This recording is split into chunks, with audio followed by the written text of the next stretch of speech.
Yesterday we studied the chapter Poet and Pancakes up to that point. Today we will start from this point, page number 59 if you have the book.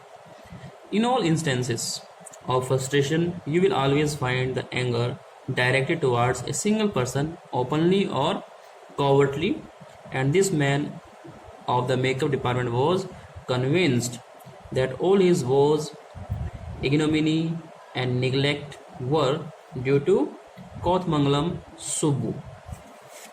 जो भी instance जो भी examples मिलेंगे frustration के, जब भी वो व्यक्ति फ्रस्ट्रेट होता था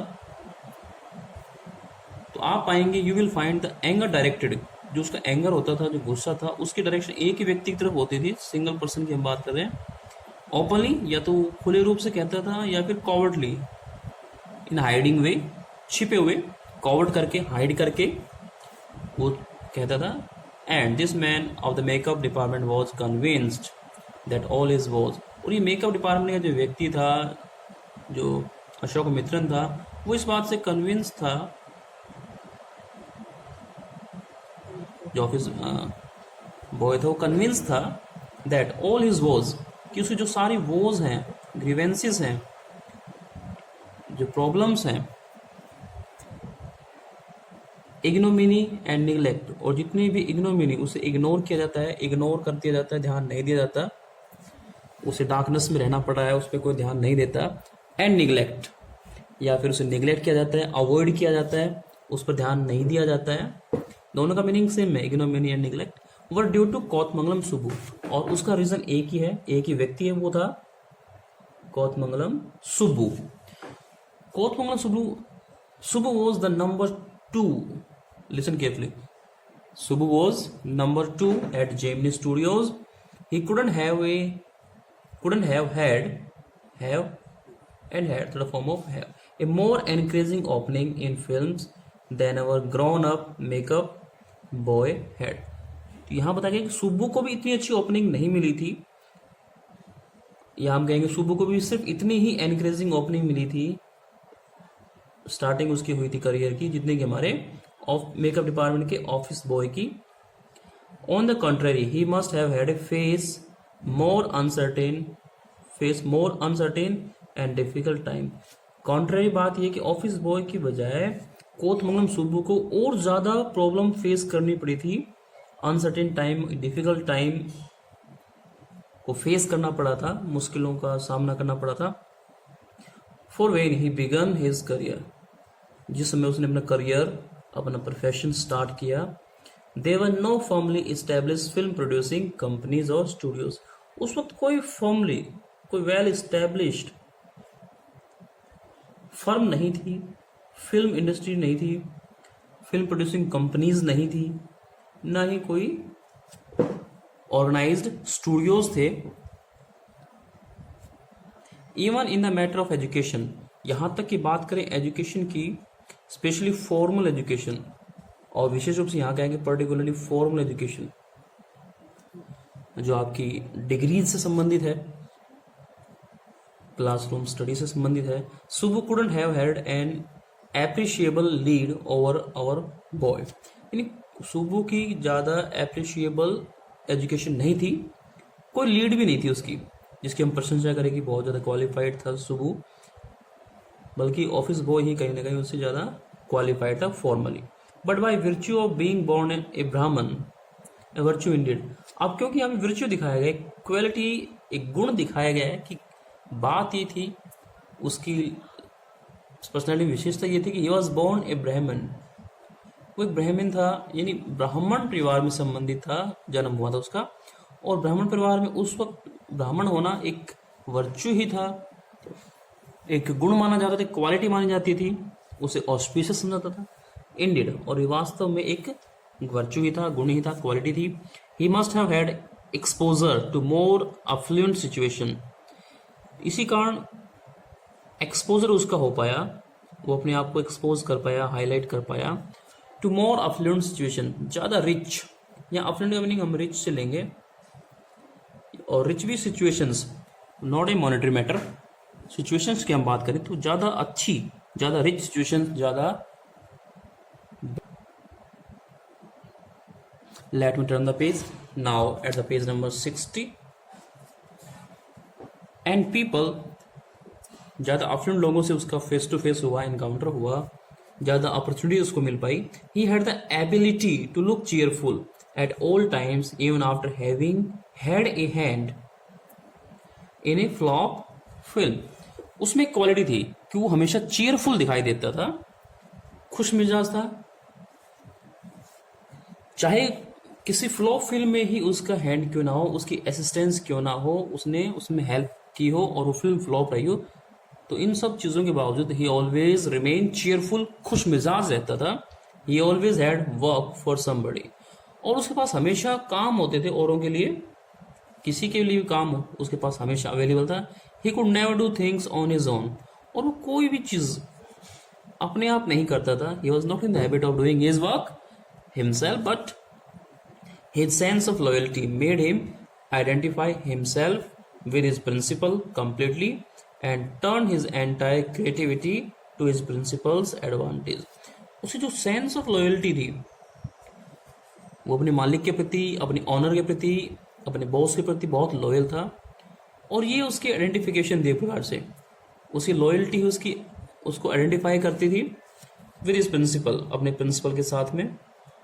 Principal may be head, may be boss, may be owner completely, and turn his entire creativity, और वो अपनी entire complete सारी जो creativity थी, जो सृजनात्मकता थी उसके अंदर, अपने प्रिंसिपल के एडवांटेज के लिए, for the benefit of his honour, वो इस चीजों को यूज करता था. He was tailor made for films, और वो टेलर मेड था. ये इट मीन्स सूटेबल, एक फ्रेज यूज की गई है, टेलर मेड. शूटेबल के लिए हम यूज करते हैं for films. Here was a man who could be inspired when commanded, और ये इस प्रकार का व्यक्ति जब भी कमांड की जाती थी, उसे ऑर्डर दिया जाता था, तो वो इंस्पायर्ड होता था काम करने के लिए, मोटिवेट फील करता था. Even see the scene, the rat fights the tigress underwater and kills her. The rat fights the tigress underwater and kills her, but takes pity on the cubs and tends them lovingly. ये एक condition है कि rat की fighting होती है tigress से under water, पानी के अंदर, और वो उसे मार डालती है, और जो कब्स हैं उसके, जो स्मॉल यंग वंस हैं, उस पर वो पीटी शो करती है, दया शो करती है, मर्सी शो करती है. एंड टेंड्स देम लविंगली, और उन्हें बड़े ही लविंगली, प्यार से टेंड करती है, उनकी टेक केयर करती है, ट्रीट करती है उनको. I don't know how to do the scene, the producer could say, और प्रोड्यूसर कहेगा कि समझ नहीं आ रहा कि इस सीन को कैसे करें. And Subbu would come out with 4 ways of the rat pouring affection on its victims offspring. तो इस केस में जो सुब्बू है वो तुरंत 4 ways, 4 नए तरीके लेकर के आएगा कि किस प्रकार से रैट पॉरिंग, उड़ेलती है, शो करती है इट्स अफेक्शन, अपना प्यार, ऑन द विक्टिम्स, जो शिकार हुई टाइग्रेस, उसके ऑफस्प्रिंग पे. ऑफस्प्रिंग कौन होता है? जो उसके संतान है, जो कब्स की हम बात कर रहे थे. Good, but I am not sure it is effective enough, the producer would say. और अगर प्रोड्यूसर कहे कि मुझे नहीं लगता कि इट्स इफेक्टिव, कि ये चीज़ें ज़्यादा इफेक्टिव है. And in a minute Subbu would come out with 14 more alternatives, और एक ही मिनट के अंदर सुबु 14 नए 14 अल्टरनेटिव्स, ऑप्शंस, चॉइसेस लेकर के वहाँ पे उपस्थित होता है. Film making must have been and was so easy with a man like Subu around, and if ever there was a man who gave direction and definition to Gemini Studios during its golden year, it was Subu. तो यहाँ बताइए, film making बहुत easy लगती थी जब सुबु जैसे creative लोग आसपास होते थे. और अगर हम कहें कि जिस व्यक्ति ने जेमिनी स्टूडियो को डायरेक्शन दी, एक डेफिनेशन दी, वो व्यक्ति कोई और नहीं बल्कि इट वॉज सुबु था. सुबु हैड ए सेपरेट आइडेंटिटी, और सुबु की अपनी एक अलग सेपरेट आइडेंटिटी है. पहचान है as a poet, and though he was certainly capable of more complex and higher forms, और शायद ही वॉज सर्टेनली कैपेबल, निश्चित रूप से वो कैपेबल था, of more complex and higher forms, और भी कॉम्प्लेक्स आर्ट्स के लिए और भी हायर आर्ट्स के लिए फॉर्म्स के लिए वो कैपेबल था और अच्छे काम कर सकता था. He deliberately choose not choose, it's chose, second form of choose, to overshadowed and dwarf his literary achievements. Also his critics felt. तो जानबूझ करके उसने willingly उसने अपनी पोइट्री को मासेस, क्राउड को एड्रेस करने के लिए रखी हुई थी, या वो कहेंगे मासेस को वो अपनी पोइट्री एड्रेस करता था. His success in films overshadowed and dwarfed his literary achievements. और उसकी फिल्म्स में जो सक्सेस हुई, सफलता मिली उसे, इसने उसके लिटरेरी अचीवमेंट्स को ओवरशैडो कर दिया और ड्वार्फ बना दिया. ड्वार्फ होता है made somebody small, look small, बोना बना देना, छोटा बना देना, यानी उसकी फिल्म सक्सेस ज़्यादा थी और लिटरेरी टैलेंट पे वो हावी दिखाई दी, ओवरशैडोड दिखाई दी. सो हिज क्रिटिक्स फील, और यही है कि क्रिटिक्स जो उसके आलोचक हैं वो ये फील करते हैं. He compose several truly original story poems in folk refrain and direction. उसने बहुत सारी ओरिजिनल स्टोरी वाली जो पोएम्स है वो कंपोज की हैं, रॉट की हैं, लिखी हैं, इन फोक रिफ्रेन एंड डायरेक्शन, बिल्कुल जो रूरल एक स्टाइल होता है उसमें एक्सप्रेस किया उसको. And diction, refrain and diction जो स्टाइल होता है पोएट्री का. And also wrote a sprawling novel Thillana Mohanambal with dozens of very deftly etched character. एक बड़ा ही टिपिकल सा नाम है, Thillana Mohanambal. You may recite with me, Thillana Mohanambal. एक बड़ा स्प्राउलिंग सा हम कहें इसको, एक इपिक सा एक नावल लिखा है with dozens of very deftly as character, और बहुत ही संख्या में, डजन्स कहाँ यहाँ पे, we can not count dozens, दर्जनों पर, डेफ्टली, स्किलफुली, विद स्किल, बड़े ही कुशलता से कैरेक्टर्स को उसने एज किया है, उकेरा है, कहेंगे हम उकेरा है, इमेजिन किया है. He quite successfully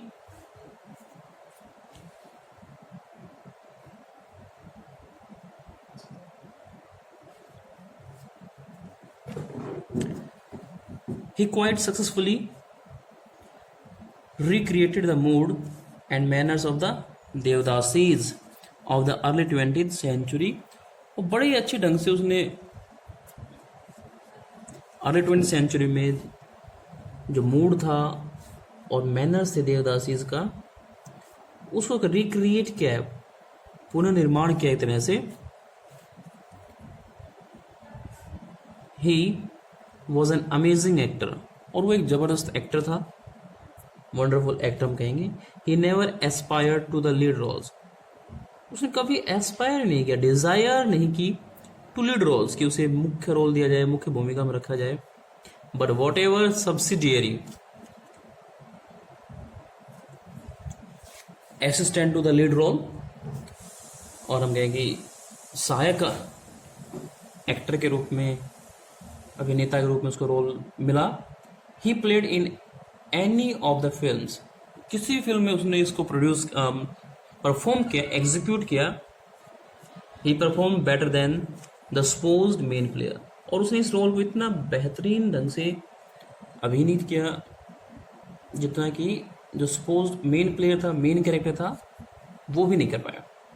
he had a genuine love for anyone he came across, जो व्यक्ति भी उसके केम अक्रॉस होता है, मीट हिम, जो भी उसे मिलते थे लोग, वो उनके लिए जेन्युइन लव रखता था, एक रियल लव रखता था, नॉट आर्टिफिशियल वन, बल्कि एक रियल लव उसके पास में था. And his house was a permanent resident for dozens of near and far relatives and acquaintances. उसने अपने घर में बहुत सारे लोगों को रेजिडेंस दिया हुआ था. उनका एक्चुअली परमानेंट रेजिडेंस बन गया था। जो भी लोग आते थे उससे मिलने के लिए उसी के घर पे ठहर जाते थे, और डजन्स लोग वहाँ पे रहते थे जो उसके नियर थे या फिर फार रिलेशंस में थे किसी भी तरह से, या फिर उसके अक्वेंटेंस में थे, may be from his village, जो उसके वेल नोन है या फैमिलियर लोग थे, जान पहचाने लोग थे। It seem again Subbu's nature to be even conscious that he was feeding and supporting so many of them.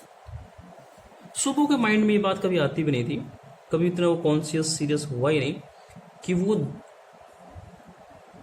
बहुत सारे लोगों को फीडिंग कर रहा है, खाना खिला रहा है, सपोर्ट कर रहा है उनको, उनकी हेल्प कर रहा है। सच ए चैरिटेबल एंड इम्प्रोविडेंट मैन, इतना चैरिटेबल और इतना इम्प्रोविडेंट व्यक्ति वो था, बहुत चैरिटी करता था, बहुत ही अनजान था कि what is being going on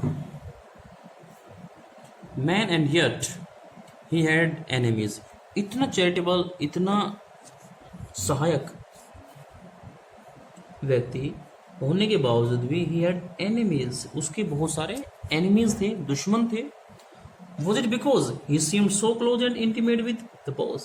कि क्या इसका कारण ये है कि he seemed, ऐसा लगता था कि वो हमेशा अपने बॉस के नज़दीक रहता था और उसका इंटीमेट था, इंटीमेट फ्रेंड था, घनिष्ठ था, क्लोज था। और was it his general demeanor, जो उसका जनरल सामान्य से डिमेनर था, बिहेवियर था, that resembled a psychopath, वो एक साइकोफैंट से मिलता जुलता था, से लगना, से जैसा लगना या किसी से संबंधित होना को रिजेंबल हम कहते हैं। Sycophants it's kind of flatterer, flatterer जो दूसरों की प्रशंसा करता है, फ्लैटरी करता है, उसे साइकोफैंट्स भी कहते हैं। यानी अपने बॉस की चाटुकारिता करता था। और हिज रेडीनेस टू से नाइस थिंग्स अबाउट एवरीथिंग, और उसकी जो रेडीनेस थी वो तुरंत इतना विट्टी था कि बहुत अच्छी अच्छी बातें वो अपने बॉस के बारे में, मालिक के बारे में तुरंत कह सकता था। This is the page number 16। Now let me turn the page. In any case there was this man in the makeup department who would wish the direst thing for Subbu, कि कम से कम मेकअप डिपार्टमेंट में एक व्यक्ति तो है जिस व्यक्ति के लिए, सुबू के लिए डायरेस्ट थिंग, एक्सट्रीम और भी से नेगेटिव और बैड थिंग्स इमेजिन करता है, विश करता है, कामना करता है। You so Subbu always with the boss, और आप देखेंगे कि सुबू हमेशा बॉस के नज़दीक दिखाई देगा, but in the attendance roles. लेकिन बात करें कि जहाँ पे उसकी अटेंडेंस लगती है, चाहे कुछ भी हो, he was an employ, he was grouped under a department called the story department, comprising a lawyer and an assembly of writers and poets. तो जहाँ उसका रोल कॉल था वो इस स्टोरी डिपार्टमेंट के अंडर आता था। स्टोरी डिपार्टमेंट जिसमें कौन कौन लोग कंप्राइज थे, शामिल थे, जिसमें लॉयर था और एक बड़ी असेंबली, बहुत सारे लोगों की भीड़ थी जो राइटर्स थे और पोइट थे। The lawyer was also officially known the legal adviser, जो लॉयर था उसे लोग जानते थे कि वो लीगल एडवाइजर है। But everybody refer to him as the opposite, लेकिन हर व्यक्ति उसको रेफर करता है, डिस्क्राइब करता है कि वो बिल्कुल एडवाइजर कम ऑपोजिट ज्यादा था उसके। An extremely talented actress who was also extremely temperamental, कोई एक्ट्रेस थी जो कि एक्स्ट्रा ऑर्डिनरी टैलेंटेड थी और एक्ट्रेस थी, और extremely temperamental, angry नेचर्ड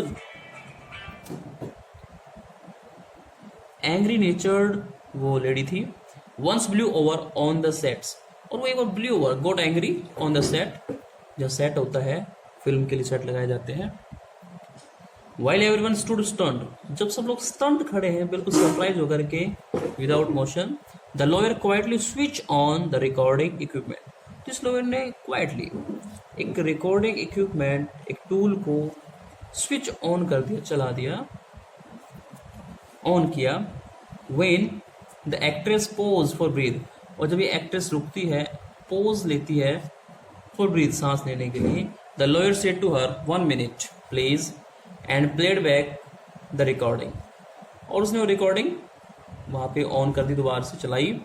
there was nothing incriminating or unmentionable money fault about the actress tirade against the producer.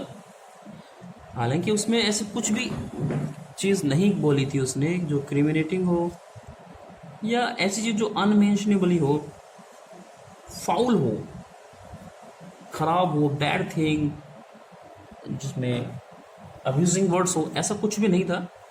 तो जो टायरेड, जो लेक्चर, जो भाषण या हम कहेंगे एंग्री स्पीच जो इस एक्ट्रेस ने दी प्रोड्यूसर के against, but when she heard her voice again through the sound equipment, लेकिन जब उसने अपने ही साउंड को हर्ड किया through the sound equipment, she was struck dumb, तो बिल्कुल स्ट्रक डम, सरप्राइज, अमेज्ड, स्टन रह गई, बिल्कुल भौचक्का रह गई वो. She was taken aback, surprise हो गई. A girl from the country side, she hadn't gone through all the stages of worldly experience. वो एक गर्ल थी जो कंट्री साइड से आती है, रूरल साइड से आती है, और इन सब स्टेजेस का उसे कोई एक्सपीरियंस था नहीं. That generally preceded A position of importance and sophistication, जो कि रिक्वायरमेंट होता है एक पोजिशन ऑफ इम्पोर्टेंस या sophistication.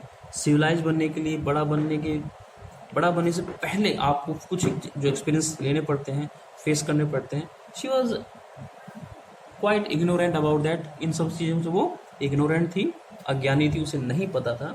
That she had found herself catapulted into, और वो अपने आप को एक ऐसी सिचुएशन में फॉलन पाती है, गिरी हुई पाती है. She never quite recovered from the terror she felt that day, और वो इस टेरर से जो उसे अपनी साउंड सुन के लगा, उसे कभी रिकवर ही नहीं हो पाई जो उस दिन उसने फील किया था. That was the end of a brief and brilliant acting career.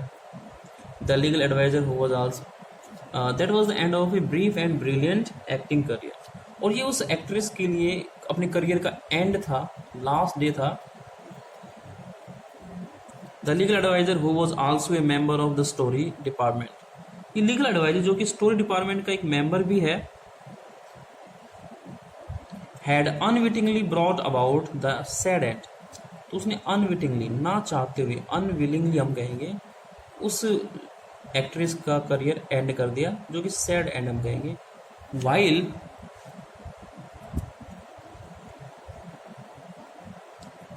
while every other member of the department wore a kind of uniform, department का हर एक आदमी एक प्रकार की यूनिफॉर्म पहनता है, खादी धोती, with a slightly oversized and clumsily tailored white khadi, clumsily loosely कहेंगे हम इसे, loose fitting, tailored, stitch, सिली हुई खादी की shirt. The legal adviser wore pants, लेकिन लीगल एडवाइजर क्या पहनता है? Pants and tie, and sometimes a coat that look like a coat of mail, और एक कोट पहनता है कभी कभी, और एक कोट ऐसे जैसे coat of mail, like a armour, कवच होते हैं युद्ध में लड़ने के लिए जो सोल्जर जाते थे पुराने ज़माने में, वो कोट ऑफ मेल यूज करते थे, कवच जो कि बिल्कुल टाइटली फिटिंग होता था, चेस्ट से कनेक्टेड होता था. Often he looked alone and helpless, और ये व्यक्ति हमेशा अलग थलग रहता है और बिल्कुल helpless. A man of cold logic, और ये व्यक्ति बिल्कुल कोल्ड लॉजिक पे काम करने वाला व्यक्ति है, लॉजिक की बात करता है. इन ए क्राउड ऑफ ड्रीमर्स, और यहाँ पे सब ड्रीमर्स हैं. Everybody has come here with a dream of becoming something and something, but he talks on the basis of logic. तर्क की बात करता है. A neutral man in an assembly of Gandhitis and Khaditis. ये बिल्कुल neutral है, उसका अपना कोई स्पेशल स्टैंड नहीं है. In an assembly of Gandhitis, जो असेंबली है, जो लोगों की जो स्ट्रेंथ है वो गांधीटीज और खादीटीज से हम कहेंगे, जो गांधीवादी है और खादी पहनते हैं, उस तरह के लोगों में ये अलग ही तरह का व्यक्ति है. Like so many of those who were close to the boss, he was allowed to produce a film. We will study up to that. Like so many of those who were close to the boss, और भी बहुत सारे लोग जो boss के close, लेकिन सुबू ज़्यादा close है. He was allowed to produce a film, उसने यहाँ तक एक फिल्म भी प्रोड्यूस की है. Okay. Today we will discuss only up to that point. We will discuss the remaining part of the chapter in our next video. Till then, keep learning, keep watching the video, stay home, stay safe. Thank you.